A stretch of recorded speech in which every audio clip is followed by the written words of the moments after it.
Ombudsman Jesus Crispin Remulla, 1 o 2 buwan na lamang ang itatagal ng investigasyon ng Independent Commission for Infrastructure. Tingin ko mga 1 o 2 buwan na lang yan at maaari na i-turn over sa amin lahat ng kanilang mga tinabaho at makakatulong yan sa aming gawain.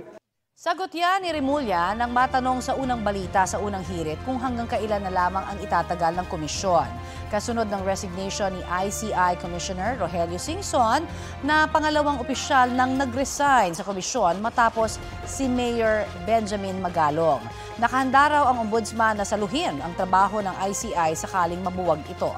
Tiniyak din ni Remulla na may mga sangkot sa questionableng flood control projects ang magpapasko sa kulungan gaya ng pangako ng Pangulo.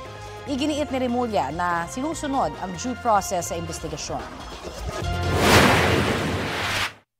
Meron talaga magpapasko sa kulungan kasi yun talaga ang nakikita namin sa aming mga investigasyon na ginagawa sa Office of the Ombudsman tsaka sa DOJ.